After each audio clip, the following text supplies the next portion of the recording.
It was a different world in 1979. Iran was a Western-oriented monarchy ruled by a pro-US Shah. Saudi Arabia was ruled by a royal family friendly to Iran and the US. And Afghanistan had a pro-Soviet socialist government intent on modernization.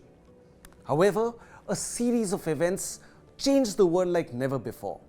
So cataclysmic were the events of 1979 that their effects are still being felt today. Mounting inflation, declining power and standards of living, and concerns over democracy and human rights were among the biggest triggers for the Iranian Revolution. Opposition parties were repressed, and protests dealt with censorship, surveillance, harassment, illegal detention, and sometimes even torture. The Shah of Iran's dependence on the US, his close ties with Israel, and extended hostilities with the Muslim Arab states added fuel to the fire and stoked popular discontent. In 1978, many people were killed by government forces in anti-regime protests. The Shah, as expected, resorted to repression.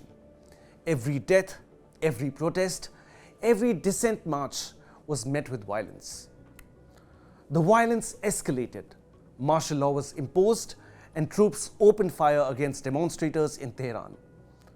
Government workers began to strike and thousands hit the streets in protest. Finally, the Shah and his family fled Iran in January 1979. The Ayatollah returned to Iran, and Iran was declared an Islamic Republic. The revolution gave birth to militant Shia nationalism, a boost to Shiite forces like Hezbollah in Lebanon, Iraq, and Syria. It would also mark the birth of Iran's axis of resistance, starting a regional Cold War against Saudi Arabia and Israel, anti-American sentiment in West Asia, and widened the Sunni-Shia conflict. In the early hours of November 20, 1979, among the 50,000 faithful gathered in the courtyard surrounding the Kaaba were 200 men who took control of Islam's holiest shrine. Most worshippers were allowed to leave, but some were kept hostage.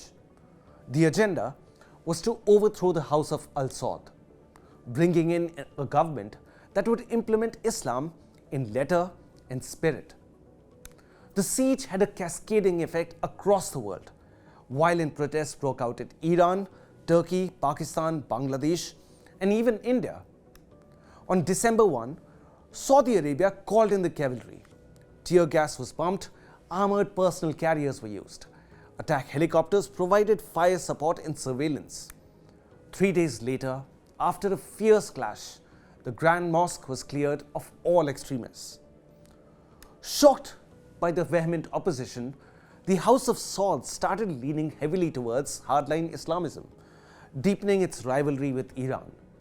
The royal family positioned itself as the foremost protector of the faith. Since then, social reforms have been rolled back, and Islamic moral police hold sway over life. Recently, Crown Prince Mohammed bin Salman said that the country will return to its more moderate path, moving away from extremism that took root post-1979. On the night of December 24, 1979, the Soviet Union sent in thousands of troops and toppled the short-lived presidency of Hafizullah Amin of Afghanistan.